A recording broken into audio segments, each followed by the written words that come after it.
Ang kwento ni Tomby.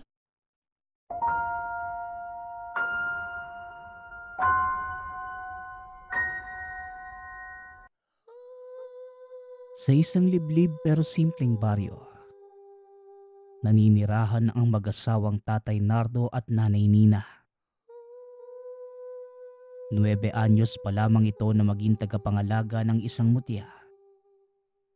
Hanggang sa nagbinata at nagpasya na maging albularyo sa lugar.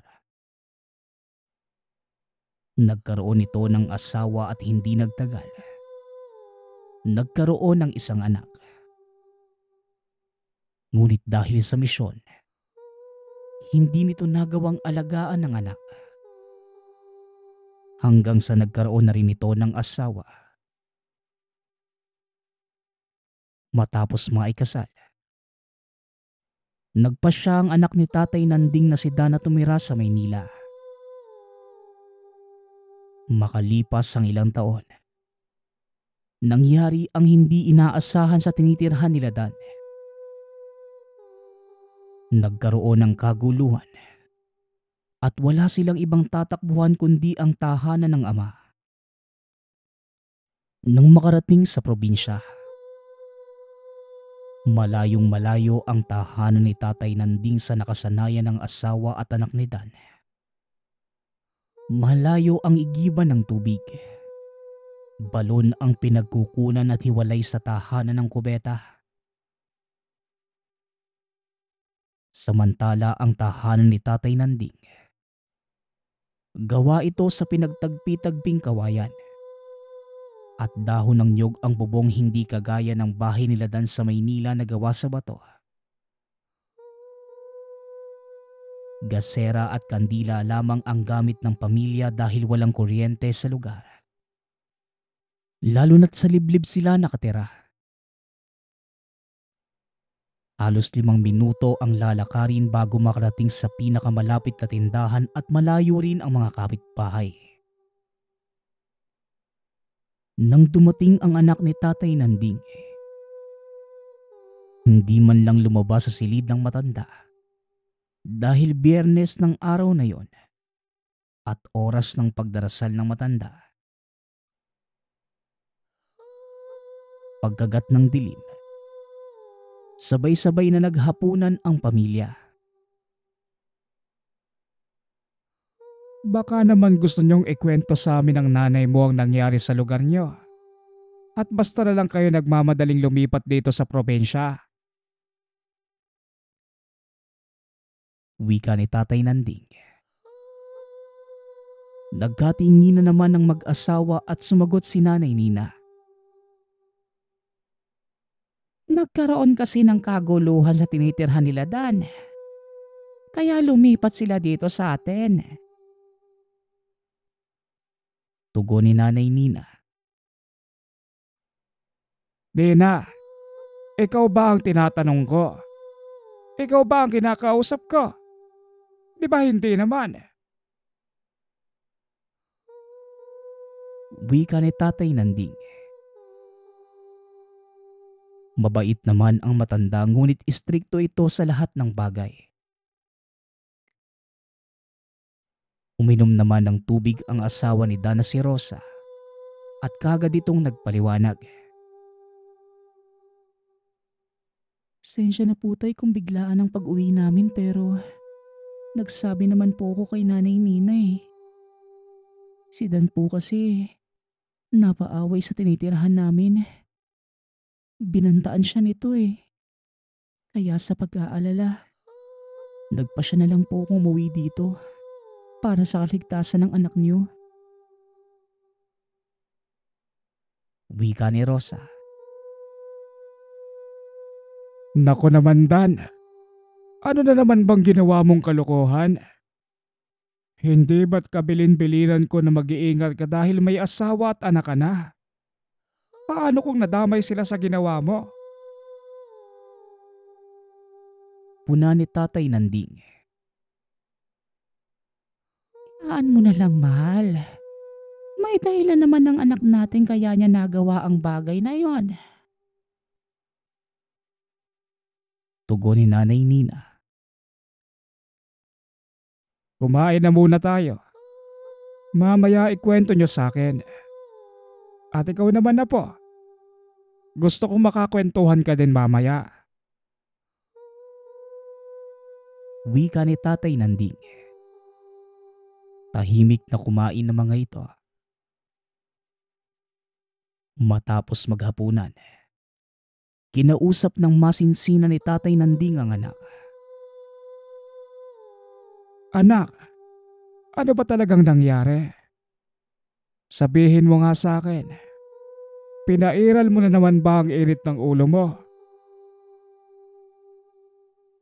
Tanong ni Tatay Nanding. Napayuko na lamang si Dan dahil tama ang ama sa mga sinabi. Sa totoo lang tay, nahihiya talaga ako sa inyo ni nanay. Kaso nga lang, wala talaga kaming mapupuntahan ng pamilya ko. Binastos kasi ang asawa ko eh. Sinubukan kong palagpasin pero patuloy pa rin sila at iniinsulto pa ang anak ko. Kaya hindi ko na napigilan yung sarili ko eh. Dahil sa mga nangyari, nagulo ang buhay namin kaya naisipan ko na umuwi na lang dito. Para kahit papano, ligtas kami dahil nandito ka. Natatakot din ako sa banta nila na baka madamay ang pamilya ko eh. Tugon ni Dan. Niyakap naman ito ni Tatay Nanding. Kahit na mukhang seryoso at masungit si Tatay Nanding, mapagmahal itong ama. Handang gawin ang lahat para sa pamilya. Hindi na nakausap pa ni Tatay Nanding ang apo dahil nakatulog na ito. Kinabukasan, hindi muli nakausap ni Tatay Nanding ang apo. Umalis ito at pumunta sa bundok para mangalap ng mga dahon at halamang gamot. Tanging si Nanay Nina lamang ang nakausap ng apo.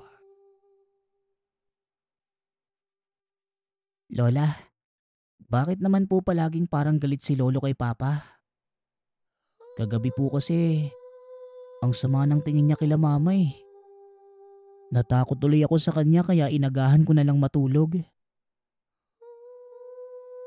Wika ni Cyrus. Napangiti na lamang si Nanay Nina sa sinabi ng apo. Naku apo, masanay ka na kay lolo mo dahil ganun talaga yon. Yang kasing papa mo noong kasing edaran mo siya. Talagang pasaway. Palagi na lang yan napapaaway. At ang lolo Narding mo ang palaging umaayos sa gusot niya. Pero mabait yang lolo mo. Kapag tumagal ka na dito, makikilala mo din siya ng lubusan. Tugon ni Nanay Nina. Bakit po pala palaging nasa loob ng silid si Lolo at bawal pumasok doon? Ano po ba ang meron kay Lolo Lola? Tanong ni Cyrus. Ang lolo mo kasi ay isang albularyo. Kaya tuwing sasapit ang alas 5 ng hapon, nagdadasal ito at bawal siyang istorbohin. Isa pa, wag na wag kang papasok sa silid ng lolo mo. Maliwanag ba? Tugon ni Nanay Nina. Tumango lamang ang binata at hindi na lamang umimik. Kinabukasan, maaga pa lamang ay umalis na si Tatay Nanding at Nanay Nina. Wala rin sa tahanan sila Dan at asawa nito dahil sinamahan niyang maligo sa ilog. Kaya naiwan sa tahanan si Cyrus. Ilang sandali pa, hindi mapakali ang binata dahil sa kurisidad. Pumasok ito sa loob ng dasalan ni Tatay Nanding. Namangha si Cyrus sa mga nakita sa loob ng silid ni Tatay Nanding. May mga iba't ibang langis na nasa bote. May mga laman na kung ano. At mga papel na sa tingin ni Cyrus ay mga dasal. Hindi lamang yun. Dahil may mga dahon na iba't ibang uri na nakasabit sa bawat sulok ng silid. Ngunit isa ang pinaka nakapukaw sa pansin ng binata. Iyon ang tila ba papel na nakadikit sa mismong dasalan. At ang nakasabit na medalyon sa isang rebulto. May dasal doon ngunit hindi maunawaan ni Cyrus ang mga nakasulat. Grabe, nakakamangha naman ng silid nito ni Lolo. Tsaka ano kaya tong Sator Coronados? Kakaiba to ah. Ngayon ko pa lamang to nabasa. Wika ni Cyrus sa sarili. Hinawakan niya yon ngunit bigla na lang nahimatay ang binata. Pagmulat ng mga mata. Nagising na lamang si Cyrus at nakita ang nag-aalalang mukha ng mga magulang. Ngunit masama namang nakatingin sa kanya si Tatay Nanding. Hindi ba't biniliran ka na ng lola mo na huwag kang papasok sa silid ko? Bakit ba ang tigas ng ulo mo? Manang-mana ka talaga sa tatay mo. Hindi naman para sa amin ang sinasabi namin sa inyo eh. Dan, pagsabihan mo yung anak mo. Huwag mong hayaan na lumaki ang ganyan eh. Wika ni Tatay Nanding. Pumasok na lamang ito ng silid. Hindi pinansin ni Cyrus ang mga sinabi ng lolo. Dahil ang mas napansin niya ay ang mga sugat sa kanang braso ng lolo at halatang bago pa lamang iyon dahil sa riwa. Lola, bakit po may sugat sa kanang braso si Lolo? Tsaka, bakit po bigla na lang akong nawalan ng malay nang hawakan ko yung Sator Coronados na nakasabit sa rebulto doon sa silid ni Lolo? Tanong ni Cyrus. Napabuntong hininga si Nanay Nina sa tanong ng apo. Apo, huwag mo nang uulitin ang pagpasok sa silid ng lolo mo. Dahil mapapagalitan ka lang ulit. Sa ngayon, hindi ko pa pwedeng pangunahan ng lolo mo. Sumunod ka na lang sa amin. Bueno, magpahinga ka na at bukas ay sasama kita sa bayan para makapasok ka sa eskwela. Tugon ni Nanay Nina. Napayuko na lamang si Cyrus. Hindi ito nagalit sa lolo dahil alam niya. Kasalanan niya kung bakit siya napagalitan. Ganun pa man. Binabalot ng kuryosidad ang binata ngunit nawala din yon na magsimula na itong mag-aral. Pagpasok pa lamang ay marami na ang gustong makipagkaibigan sa binata.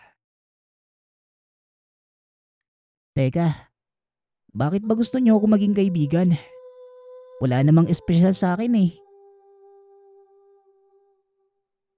Wika ni Cyrus.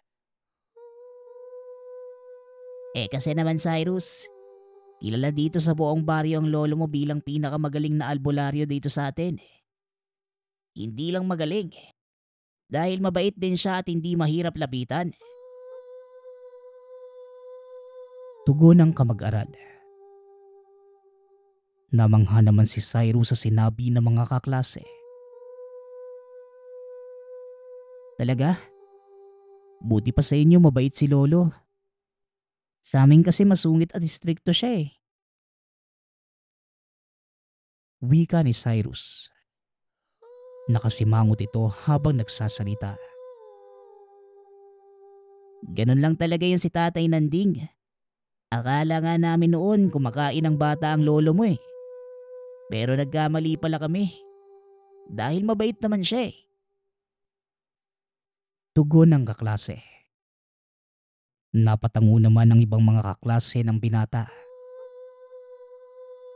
Ilang sandali ay sumingit sa usapan ng isang kamag-aral ni Cyrus. Nagtataka ang binata dahil bigla na lang nagsialisan ang iba pang mga kaklase. Tama ba ang narinig ko? Apo ka ni Tandang Nardo? Alam mo ba ang sikreto niya? Kung bakit napakalakas niya? Ano ba ang lihim niya? Tanong ni Cleo. Napakunot na lamang ang noo ni Cyrus. Bakit mo naman tinatanong? Wala din naman akong alam kaya wala akong sasabihin sa'yo. Kung meron man, hindi ko din naman sasabihin eh. Dahil hindi naman kita kilala. Mamaya may masama ka palang plano sa lolo ko eh. Tugon ni Cyrus. Ako nga pala si Cleo. Isa ako sa umahanga sa lolo mo. Kaya gusto ko sana makipagkaibigan sa'yo. Wika ni Cleo. Napatango naman si Cyrus. Hindi na nagsalita pa ang binata dahil ayaw din itong makipagkaibigan. Ngunit hindi siya tinantanan ni Cleo. Palagi nitong kinukulit si Cyrus at laging tinutulungan sa leksyon. Kaya kalaunan ay naging magkaibigan ang dalawa. Habang tumatagal, mas nagiging malapit sa isa't isa ang dalawa. Marami sa mga kamag-aral ni Cyrus ang nagsasabing lumayo kay Cleo. Ngunit hindi naman nakinig ang binata sa sinasabi ng iba. Hanggang sa isang araw, isinama ni Cyrus ang kaibigan sa tahanan ni Tatay Nanding. Labis naman ang pagkagalak ni Cleo. Lingid sa kaalaman ni Cyrus, meron palang masamang balak ang kaibigan. At nang papasok na ito sa silid ni Tatay Nanding, napatras si Cleo dahil nakita niya ang medalyon at sakto naman ang dating ni Tatay Nanding. Anong ginagawa mo ditong aswang ka? Hindi ba't ikaw ang anak ni Wally? Paano ka nakapasok dito sa aking tahanan? Hindi pa rin ba kayo nadadala ng tatay mo? Tanong ni Tatay Nanding. Natakot si Cleo kaya kagad itong tumakbo palabas. Pagbaba ni Cyrus, kagad naman itong hinanap ang kaibigan. Lo, nakita mo po ba si Cleo? Yung kaibigan ko? Iniwan ko lang siya dito kasama si Lola eh. Wika ni Cyrus. Masama naman itong tinitigan ni Tatay Nanding. Sa susunod, huwag kang magpapapasok dito sa tahanan ko nang hindi nagpapaalam sa akin. Malinaw ba? Ayoko nang may ibang tao dito sa tahanan ko. At isa pa, layuan mo ang Cleo na yon. Dahil hindi siya kagaya natin kung ayaw mo mapahamak ay sumunod ka. Tugon ni Tatay Nanding. Napalakas ang sigaw nito sa apo at natakot kaya mabilis itong tumakbo paakyat at umiyak. Sakto naman ang pagdating ng mag-asawa at nakita nila ang anak na umaakyat habang umiiyak. Tay, ano po bang nangyari? Nasa labas pa lang kami. Naririnig na namin yung sigaw mo eh. Wika ni Dan. Galit na bumaling naman sa mag-asawa si Tatay Nanding. Pagsabihan niyo yung anak niyo. Disiplinahin niyo at walang respeto. Basta-basta na lang nagpapapasok ng demonyo dito sa bahay ko. Kung gusto niyong magtagal, sundin niyo ang sinasabi ko dahil para din yun sa kapakanan nating lahat.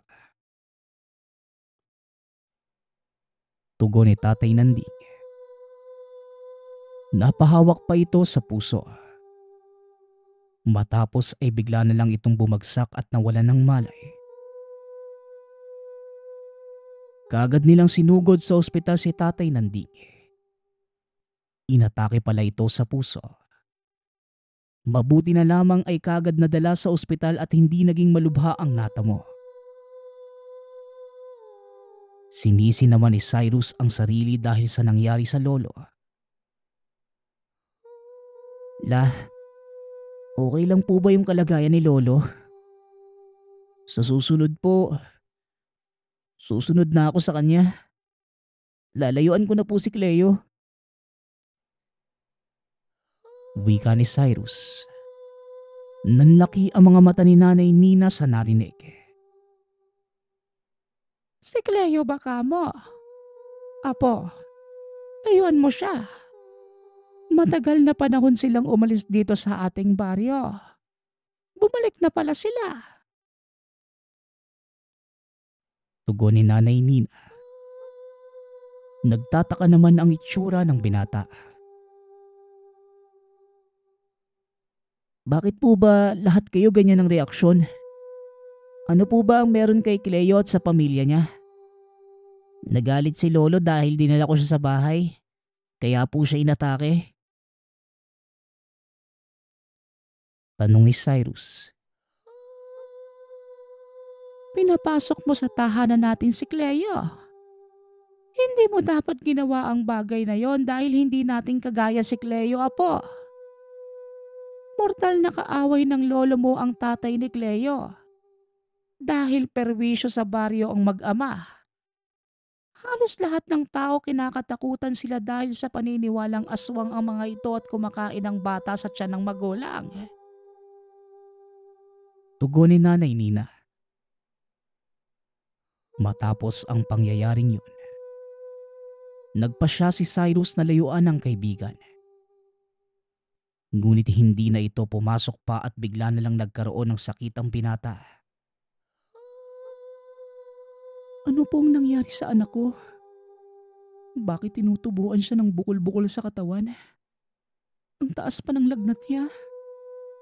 Itakbo na kaya natin siya kagad sa ospital? Wika ni Rosa. Takot na takot ito sa kalagayan ng anak. Kagad namang kumilo si Tatay Nanding at binanyusa ng apo.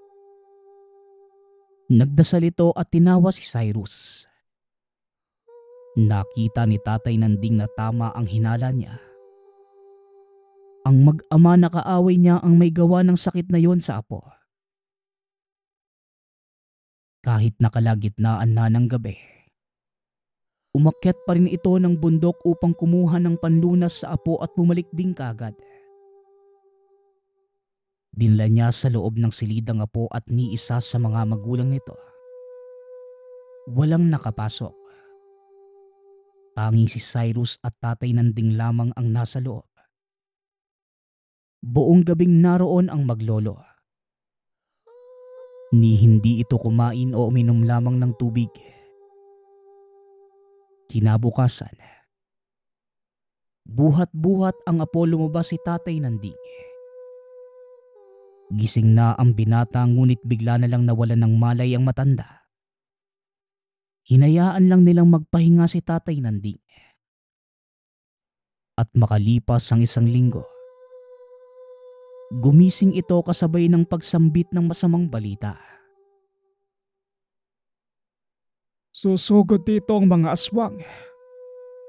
Pumunta kayo sa bundok kung saan gumawa ako ng kubo.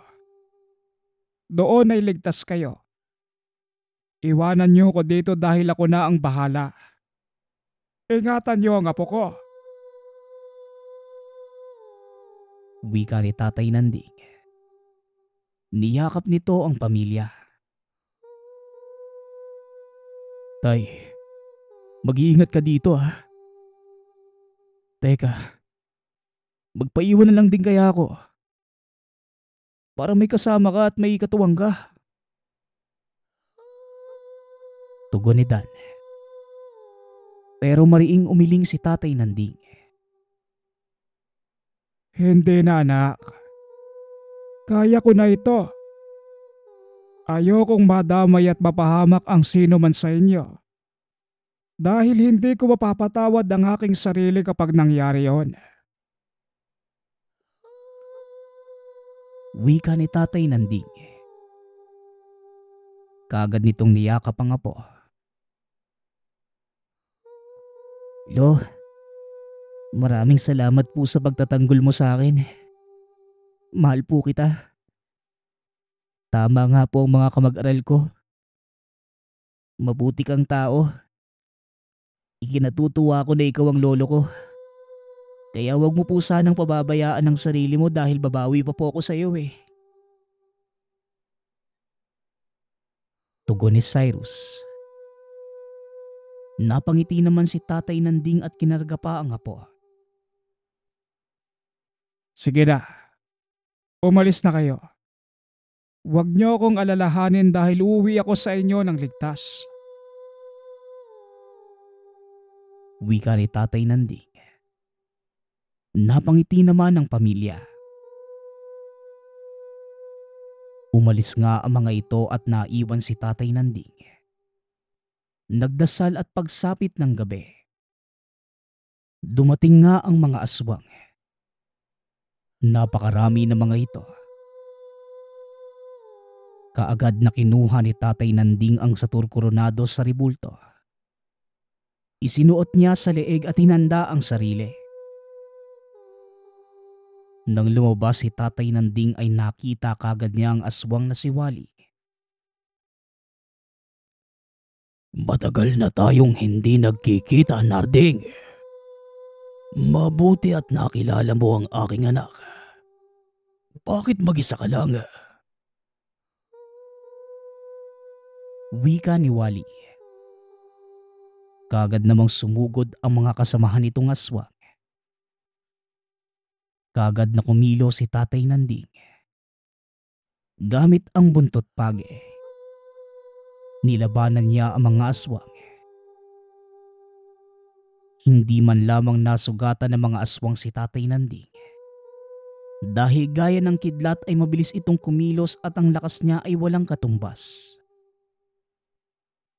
Dahil sa inis, kaagad sumugod ang anak ni Wally. Malalim ang naging sugat nito. Namilipit sa sakit si Cleo.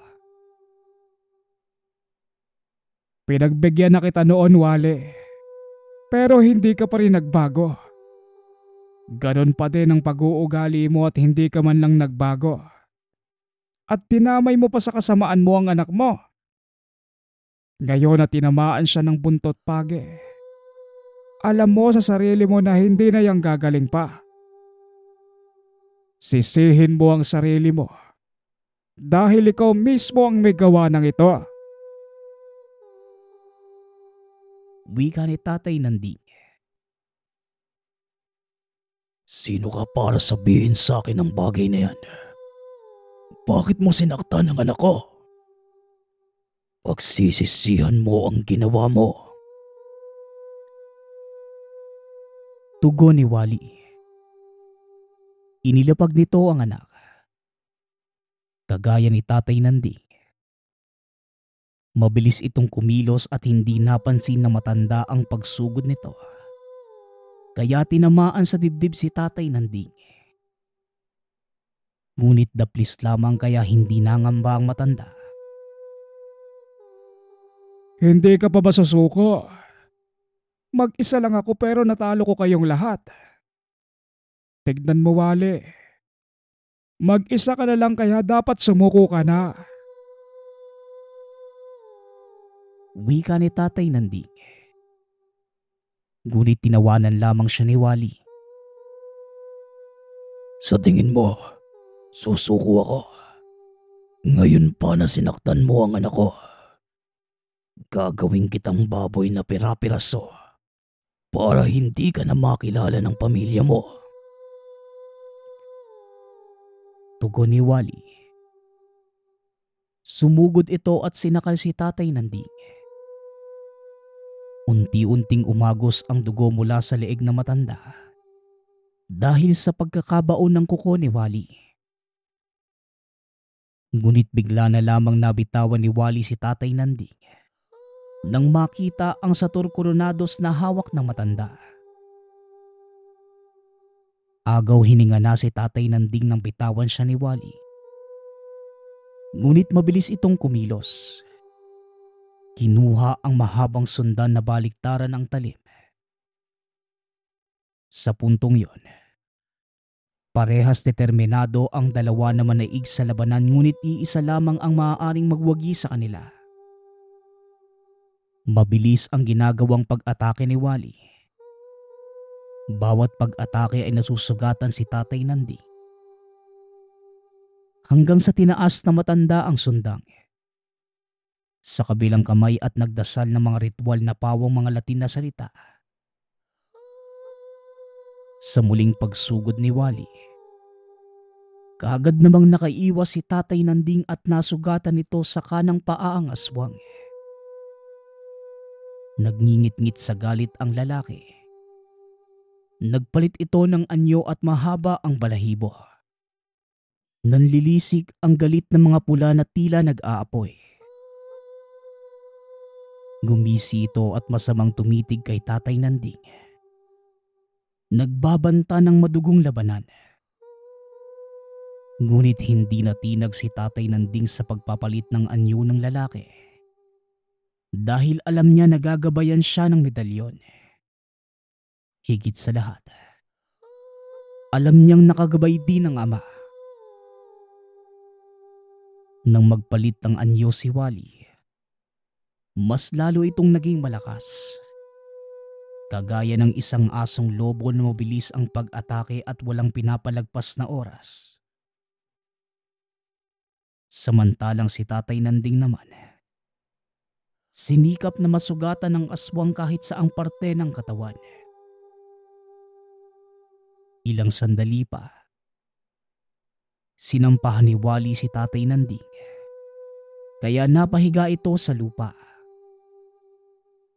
Alam ni Tatay Nanding na dehado siya ng mga oras na yon. Lalo pat nabitawan niya ang Satur Coronados, maging ang mahabang sundang. Mapas lang mo man ako. Hindi ka pa rin matatahimik dahil paniguradong hahanapin ka ng mga kasamahan ko at tutugisin. Wika ni Tatay Nanding. Galit na galit si Wally. Dudukuti na sana ang puso ng matanda. Kaso bigla na lamang may sumaksak sa kanyang likuran. Hindi ko hahayaang patayin mo ang tatay ko. Hindi ka mananalo laban sa kabutihan. Wika ni Dan. Ibinaon nito ang sundang kay Wally. Tumagos ito hanggang dibdib ng aswang. Bumagsak si Wally at nagsuka ng dugo. Pinilit pa nitong tumayo pero hindi niya kaya. Gumapang ito palapit sa anak at magkayakap na nawalan ng buhay. Nakaramdam ng awa si Tatay Nanding. Ngunit hindi niya maaaring palagi na lamang palampasin ang kasamaan na ginagawa ng mga ito. Napatingin naman si Tatay Nanding sa anak. Kaagad namang niyakap ni Dan ang ama. Anong ginagawa mo dito, anak? Bakit bumalik ka pa? Paano na lang kung napahama ka?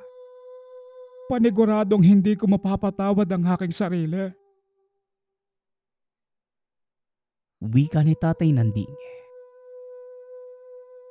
Tay, kahit gaano ka kasungit at kay strikto, mahal kita eh. Siyempre nag-aalala ako sa'yo. Nagpaalam ako kay nanay na pupunta ako dito.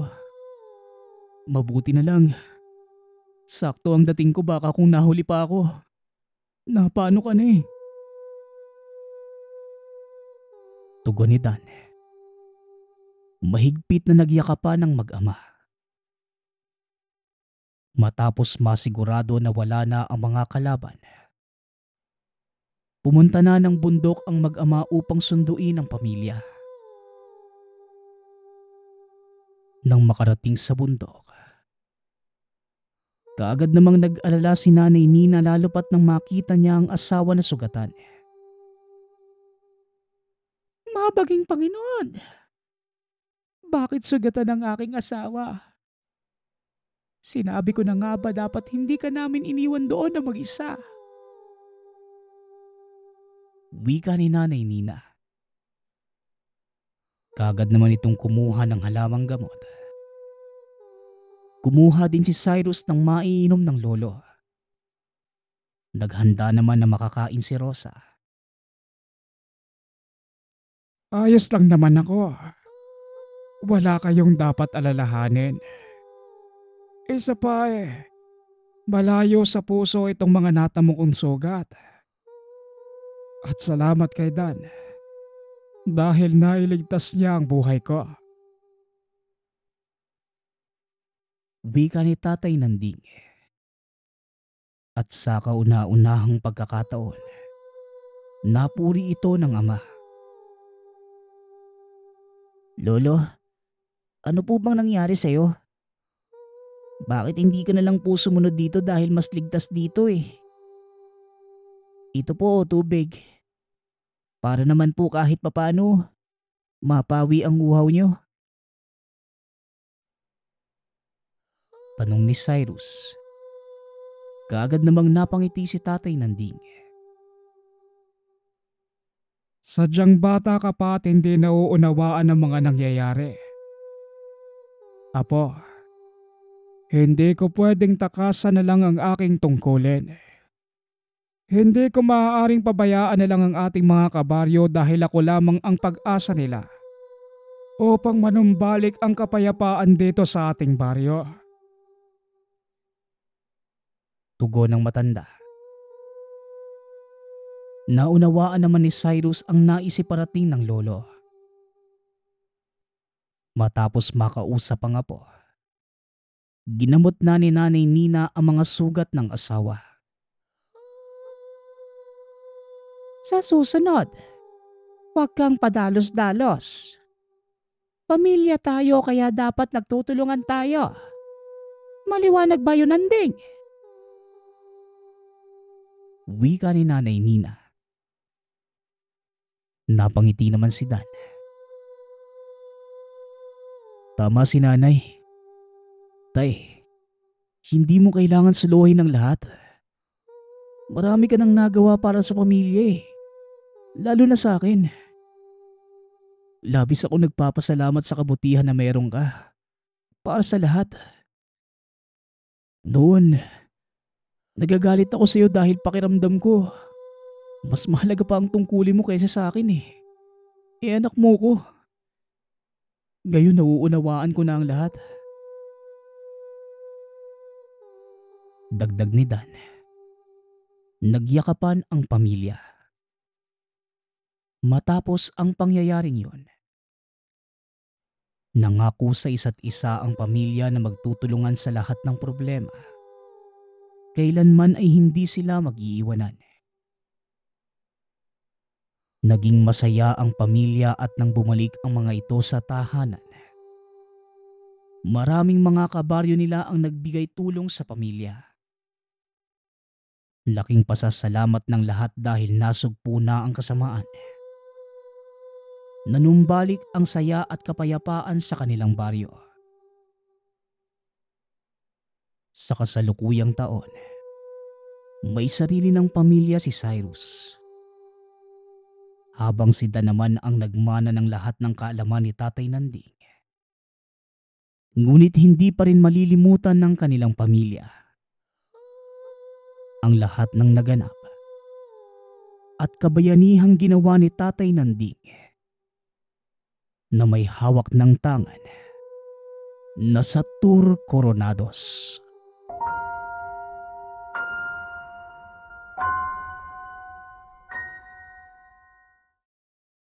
Nang mga panahong ito, kasalukuyang nagtatrabaho bilang pahinante ng isang malaking barkong pang-isda si Belong.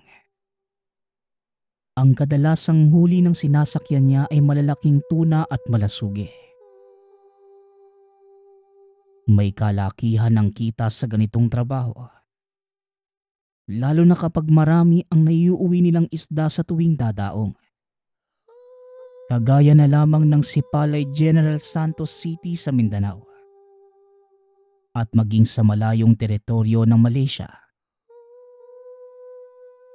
Nagsimula sa trabahong ito si Bilong sa edad na 15. Nakapagtapos ng sekundarya ang binata ngunit hindi na nito naisipang ipagpatuloy ang pag-aaral. Dahil na rin sa kahirapan, pinili na lamang nitong maghanap ng trabaho. Kaunting description lamang sa ating bida. Hindi kalakihan ng pangangatawan ni Bilong. Medyo payat ito. At kung titignan ay tila hindi kayang bumuhat ng isang sako ng palay. Ngunit kapag nakita mo magtrabaho ang binata, simple lang sa kanya ang pagbuhat ng mahigit 100 kilo ng tuna. Mula sa simpleng pamilya si Bilong. Ang amang si Mang Roding ay isang mangingisda sa lugar. Samantalang ang ina naman ay mananahe. Sa makatuwid, walang kakaiba sa kanyang pinagmulan. Ngunit isang pangyayari ang naging dahilan kung bakit nagkaroon ng pambihirang kakayanan ng binata. 10 taong gulang pa lamang si Bilong nang may makilala siyang matandang lalaki. Tinatawag niya itong Manoy Sito. Pulubi sa mata ng karamihan ng wangis. Ngunit lingid sa kaalaman ng lahat na si Manoy Sito ay isang makapangyarihang ermitanyo. Tanging si Bilong lamang ang nakakaalam nito. Nakilala niya ang matanda noong nag-aaral pa lamang sa elementarya. Magtatanghalian na mga sandaling yon. Nakaugalian ni Bilong na umakyat sa puno ng bayabas sa labas ng paaralan at doon kumain. Pagkaupo niya sa paboritong pwesto, kaagad nilabas ng bata ang kanyang baon. Magsisimula na sana itong kumain nang matanaw niya ang isang matanda sa ibaba ng puno. Napaupo ang matanda na tila pagod na pagod. Nagulat na lamang si Bilong nang bigla na lang itong nawalan ng malay. Dali-daling bumaba ang bata upang tulungan ng matanda. Nilabas niya ang lalagyan ng tubig sa bag at sinubukang painumin ng matanda. Laking pasasalamat naman ni Bilong nang uminom ito. Salamat naman at ayos lang kayo. Manong, ano po bang nangyari sa inyo? Tanong ni Bilong habang sinasandal ang matanda sa puno. Pasensya ka na. Nakapagod lang talaga ako sa pagbaba mula sa bundok. Nakakalimutan ko kasing magdala ng tubig. Kaya salamat sa pagtulong mo sa akin, Bilong. Tugon ng matanda. Nanlaki ang mga mata ni Bilong nang banggitin ni Manoy Sito ang kanyang pangalan. Teka, paano niyo po nalaman ang pangalan ko? Sino po pa kayo?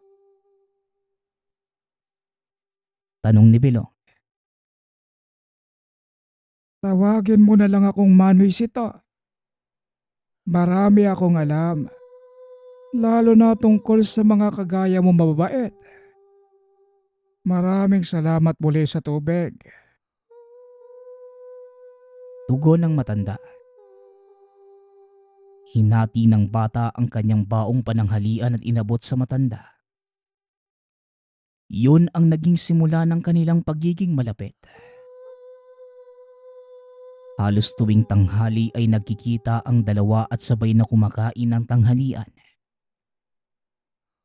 Umabot ng ilang taon ang kanilang pagkakaibigan. Hanggang sa nalaman ni Bilong ang sikreto ni Manoy Sito.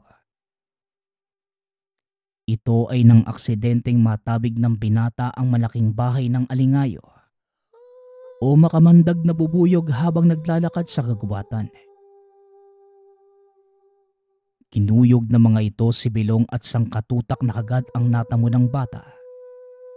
na naging dahilan ng pagkawalan nito ng malay. Nagising na lamang si Belong sa loob ng isang maliit na kubo. Iniikot nito ang kanyang tingin at nakita ang iba't ibang halamang gamot na nakasabit sa dingding. Maging ang mga bote ng langis. Oh, Belong. Mabuti naman at nagising ka na. Huwag kang mag-alala. Natanggal ko na lahat ng kamandag sa katawan mo mula sa mga alingayo. Wika ni Manoy Sito. Tinulungan itong bumangon si Belong at pinainom ng pinaghalong katas ng mga halamang gamot. Kaagad naman itong ininom ng bata. Salamat po Manoy Sito ah. Pero paano niyo po ako natagpuan? Tanong ni Belong. Madalas akong mag-ikot sa lugar na ito, bata. At alam ko na ang susunod mong itatanong. Kung paano kita pinagaling. Isa akong manggagamot, Belong. Sabihin na natin na kabisado ko ang halos lahat ng lunas sa mga sakit. Maging dulot man ito ng elemento o ng tao. At siguro nga napapanahon na para ibigay ko sa iyo ang gantimpala mo noong tinulungan mo ako. Eto, Belong. Tanggapin mo ang mutsyang ito. Bibigyan ka nito ng kakaibang lakas ng katawan at tibay sa lahat ng pisikal na pagsubok na pagdadaanan mo. Sa tamang pangangalaga at pananalig. Pangangalagaan ka ng mutsyang ito laban sa lahat ng panganib. Tanggapin mo ito bilang pasasalamat, Belong. Mabuti na lamang at nakita kita bago pa ako tuluyang lumisan. Wika ni Manoy Sito. Umalis? Saan naman po kayo pupunta, Manoy? Tsaka mutya, ano po ba yun? Tanong ng binata. Dahil wala talaga itong kaalam-alam sa mga sinasabi ni Manoy Sito. Ngunit imbis na sagutin ang tanong ni Belong, sinabihan niya ito na magtiwala na lamang sa mga sinasabi niya. Magtatanong pa sana muli si Belong nang biglang ikumpas na matanda ang kamay. Napapikit si Belong dahil sa gulat. Pagdilat ng bata, nagulat ito nang makita ang puno kung saan palaging kumakain ng tanghalian kasama ang matanda. Inikot ng bata ang tingin sa paligid. Ngunit hindi na nito makita pa ang matanda. Patuloy niya itong hinanap hanggang sa narinig ng bata ang boses ng matanda. Tandaan mo lang lahat ng sinasabi ko sa iyo, Belong. Isa kang mabuting bata. At naway lumaki ka bilang mabuting tao. Mag-iingat ka. Hanggang sa muli nating pagkikita, kaibigan. Matapos yon, naglaho na lamang ang tinig. Pinanghawakan ni Belong ang sinabi ng ermitanyo. Nagtiwala ito sa hawak niyang mutya at hindi naman siya binigo. Tama nga ang sinabi ni Manoy Sito. Pinagkalooban siya ng kakaibang lakas ng pangangatawan. At una niya itong nagamit nang minsang tumulong sa isang magsasaka na magbuhat ng mga sako ng palay. Malakas ang ulan ng mga sandaling yon at may paparating na baha. Dalawa lamang silang naiwan ng mga oras na yon dahil nagsipagpulasa na ang ilan sa mga kasamahan nila dahil sa takot. Dala na din ng kaba. Hindi na alintana ni Belong ang bigat na mga sako ng palay. Idagdag mo pa ang maputik at matarik na daan paakyat ng bundok. Nanlaki ang mga mata ng magsasakang kasama ng binata nang makitang pinagsasabay ni Belong ang dalawang sako ng palay sa kanyang balikat. Mabilis pa itong tumatakbo paahon ng burol. Nang matapos silang magakot, hindi maiwasan ng mga magsasakang tanungin si Bilong kung paano niya ito nagawa. Ngunit isa lamang ang tugon ng binata. Pasensya na po kayo ah. Hindi ko din po alam. Siguro dahil sa kagustuhan kong makalis na dun sa baba. Sa kabila ng mga sinabi, alam ng binata ang totoong dahilan ng kakaiba niyang lakas. Ngunit minabuti na lamang nitong huwag ipaalam sa iba. Pinanatili nitong lihim ang pinagmumulan ng lakas. At kagaya ng payo ng matanda, ginamit niya ito para sa ikabubuti ng lahat. Balik tayo sa kasalukuyan. Kakatapos lamang ni Belong maglabas ng mga nahuling isda mula sa kanilang imbakan sa babang barko. Akmang lalabas na sana para magpahinga, bigla naman siyang tinawag ng isa sa mga kasamahan. Dahil siya ang pinakabatang pahinante, madalas na pagkakaisahan si Belong. Pero ni minsan, hindi ito nanlaban. Sinusubo niya ang bawat iutos ng mga nakakatanda sa kanya. Belong, pagkatapos mo maglinis ng katawan, sumunod ka na lang sa amin doon sa dating lugar ha. Kami nang bahala sa'yo. Regalo namin sa kasipagan mo. Wika ng isa sa mga kasamahan ni Belong na itago na lang natin sa pangalang Mateo. Ito ang kapitan ng kanilang barko at nagsisilbing tagaturo ni Belong sa lahat ng trabaho. Sige po Manong Mateo, pupunta po ako. Pero hindi po ako iinom ha. Kasi baka dumating yung truck na kukuha ng mga huli nating isda eh. Mahirap na. Tugon ni Belong. Matapos ang pag-uusap na yon, nagpaalam na ang binatang aalis upang makaligo at makapagpalit ng kasuotan. Pagkatapos nitong ayusin ang sarili, kagad na din itong sumunod sa lugar na tinutukoy ni Mateo. Saktong pagkarating pa lamang nila sa lugar, nakita niyang tila pinag-iinitan ng ilang kalalakihan ng mga kasamahan. Dayo lamang sila doon kaya hindi lumalaban ang mga ito. Hanggang sa biglang hinila ng isang lalaki ang kwelyo ng damit ni Mateo. Dito na nagalit si Belong. Dali-dali siyang tumakbo at isang malakas na sapak ang binigay sa lalaking humila ng kwelyo ng kasama. Sa sobrang lakas ng pagkakasuntok ng binata, nawasak ang dingding ng isang bahay aliwan na gawa sa kahoy. Nawalan ng malay ang lalaking sinuntok ni Belong. Walang iya talaga yung kamao mo bata. Baka patay na yan, nako. Lagot ka. Wika ni Mateo. Umiling naman si Belong at tumugon. Hindi pa patayan. Pinatulog ko lang. Tara na Manong Mateo. Umalis na tayo dito dali. Ito yung ayaw ko sa ganitong lugar eh. Masyadong marami ang mga basugolero. Tugon ni Belong. Akmang lalakad na sana sila palayo.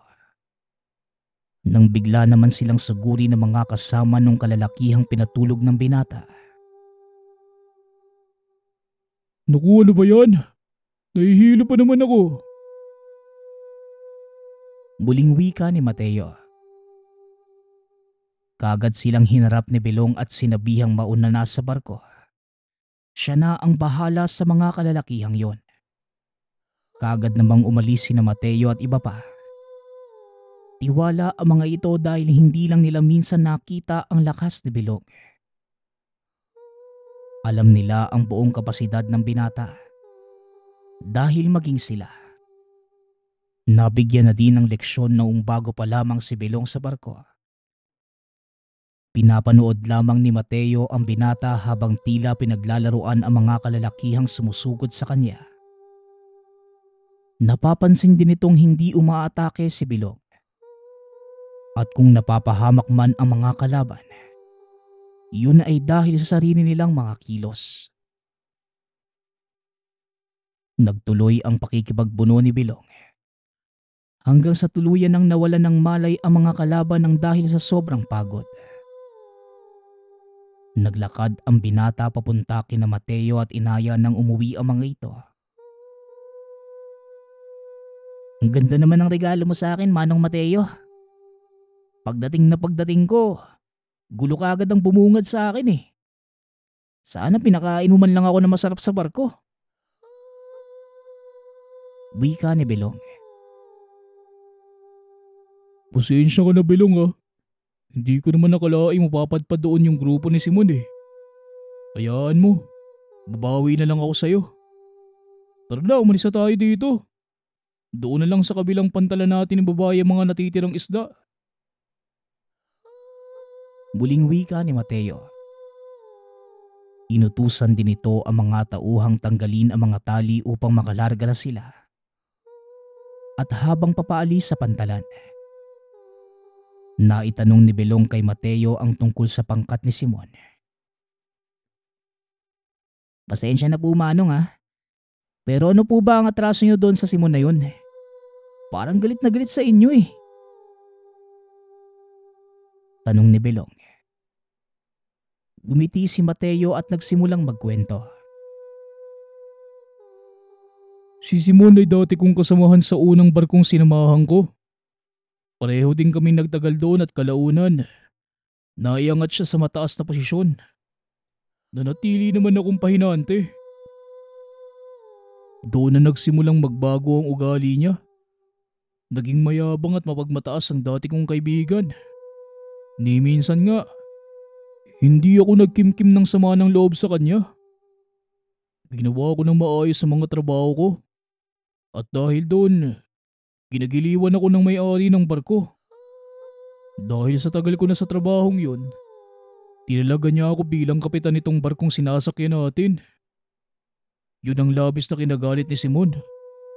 Dahil matagal na niyang inaasam na maging kapitan. Pagpapaliwanag ni Mateo.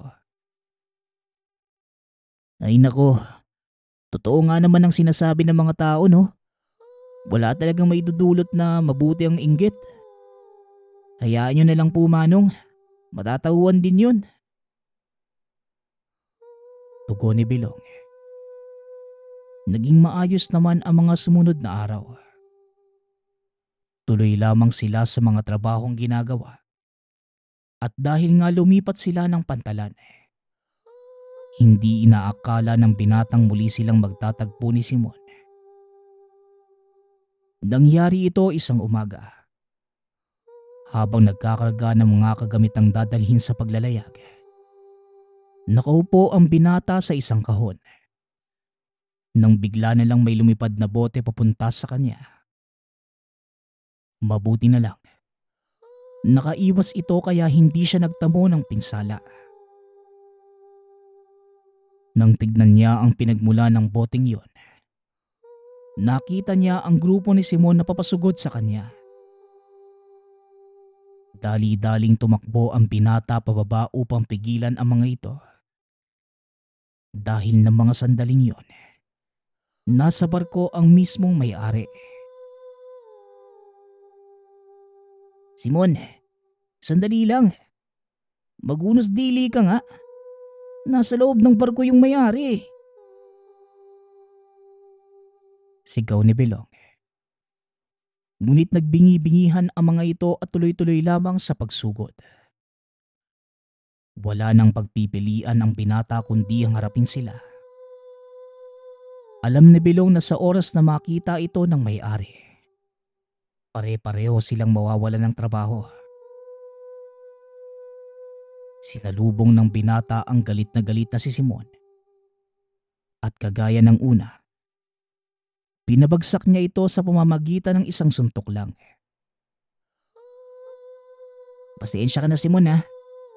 Pero hindi ko kayo hahayaang sirain ang trabaho ko. Kayo, hindi nyo ba narinig ang sinabi ko? Nasa itaas ng barko ang may-ari. Kung mahal nyo ang mga trabaho nyo, magsipag-alis na kayo dito. Wika ni Belong. Dali-dali namang hinila ng mga ito ang walang malay nilang kasama. Saktong pag-alis ng mga yon, bumaba ang may-ari kasama si Mateo. Pasipol-sipol na naglakad si Belong pabalik sa barko. Akmang lalampas na sana siya kina Mateo nang bigla nitong hawakan sa braso ang binata. Sandali lang, Belong.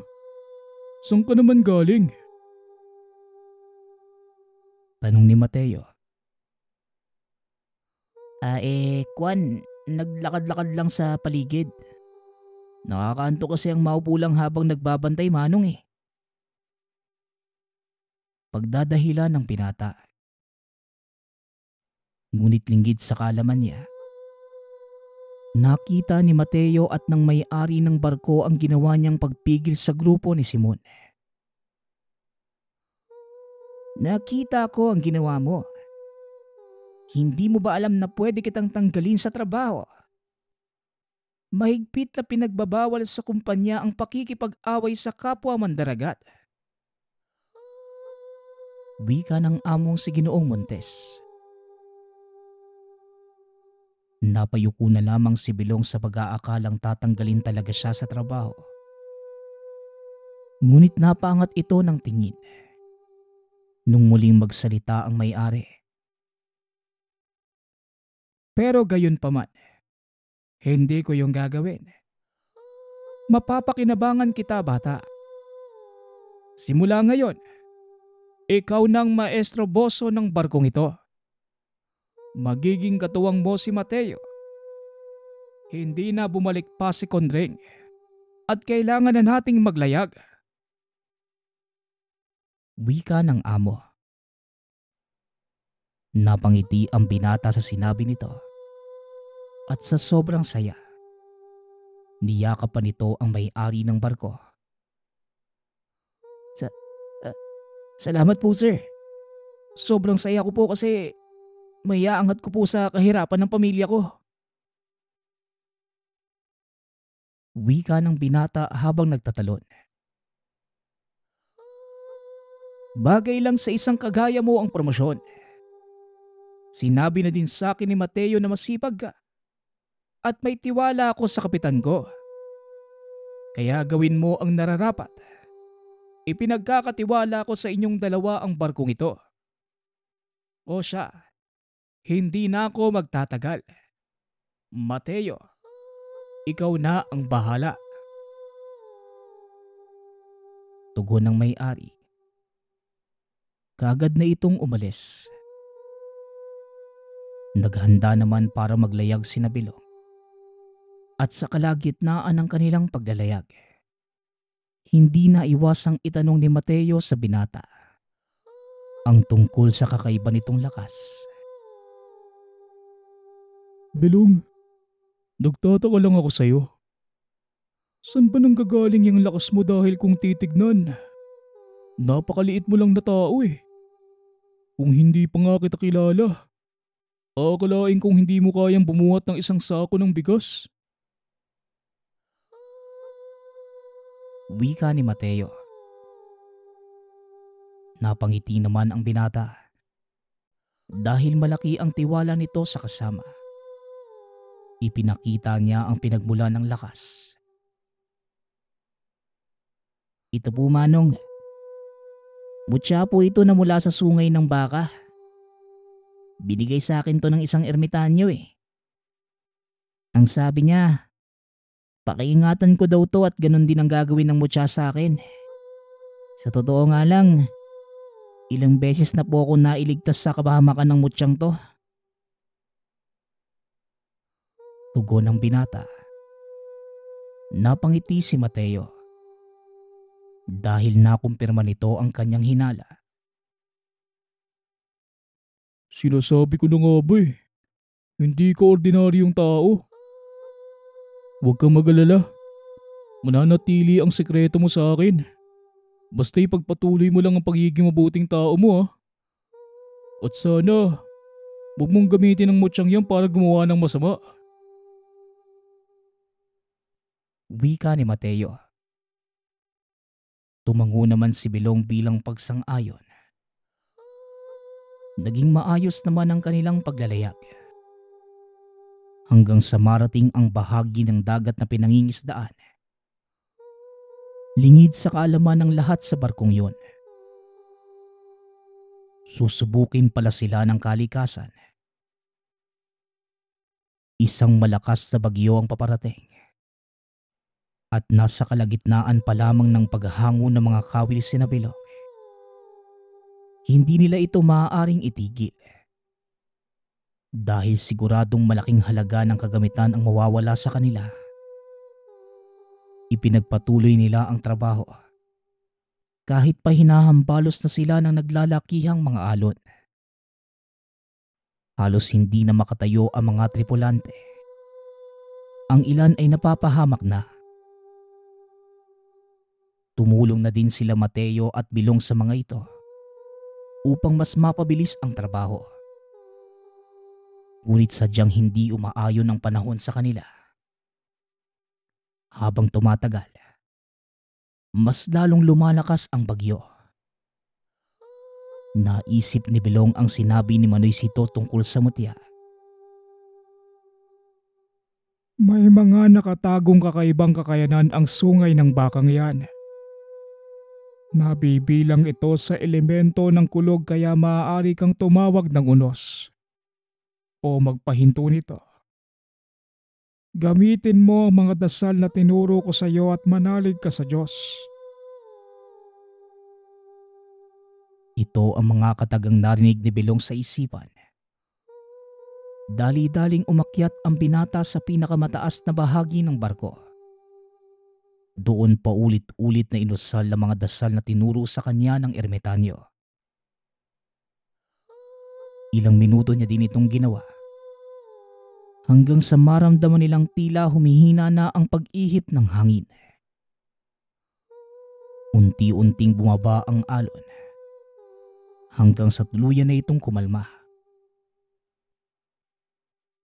Nakatitig lamang si Bilong sa prowa kung saan nagtatrabaho ang mga kasamahan.